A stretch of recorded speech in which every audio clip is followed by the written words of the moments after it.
Hey, welcome back. In this video, we will be discussing how we can handle errors by using the try except block in Python. So I have written down the comments here.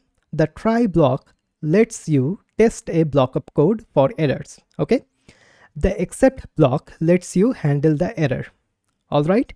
Then we have the else and the finally block. The else block lets you execute code when there is no error. The finally block lets you execute code regardless of the result of try and except blocks. Okay. Now in this video, we will be discussing about the try except block. Okay. And in the next video, we will be discussing about the other two, like the else and the finally block. Okay. All right. So now let's see how we can handle some errors. First of all, what I can do, I can just do print and do something like fruits. Okay. As you can see, I have not declared the fruits. Okay. So that is why we are getting some sort of an error here. And right now, if I just run the program, as you can see, we are getting a name error. Okay. This is very, very important. So we are getting the name error right now. So how we can handle this particular error? So what we can do something like this. First of all, try. And then we have to indent this one. And then after that, we can do except. And here inside of this indentation, we want to write the code which we want to execute when we are encountering some sort of an error. So print. Let's do an error occurred. All right. Now, if I just run the program, now we are getting like, hey, an error occurred. Okay.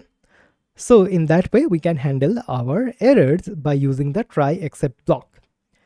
But right now, as you can see, this except block has some problems. Basically, what exactly we are telling right now? We are telling inside of the try block, hey, Python, try to print the fruits. In case there are some of the errors, then go to the except block and print this one. Okay, quite straightforward. But we know for a fact that this error is a name error. Okay, and that is why while using our try and except blocks, we should be more specific. Okay, so here we can do something like this. Except name error. Okay, and here we can do something like this. Okay, so let me just do name error occurred. All right, so here if I just run the program, we are getting name error occurred. Okay, so in that way we can catch the errors. Okay, also here what we can do something like this. Except name error as error. Okay, and then we can print the error as well. Print error. Okay, all right. Now if I just run the program, we are getting this one. So name error occurred, and we are getting this error, which is name fruits is not defined. I hope that makes sense. So in that way, we can catch the errors by using the try except block. Okay. Now here for a fact, we know that we will be getting a name error. But in case if you do not know what kind of error you will be getting, then what you can do for the safety measure, you can add another except block.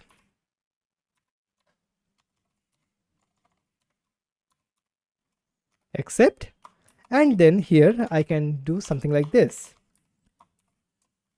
Something went wrong. Okay. All right. Run the program. As you can see, we are not getting the something went wrong.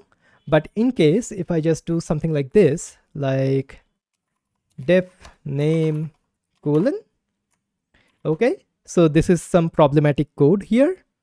Okay. And now if I run the program, okay, we are getting the syntax error here for a fact. Okay. Let's do some other thing. What we can do. So let's get rid of this one currently right now. and do something like this. So let's do like names equals to an empty list, and we want to access names of, let's do 5.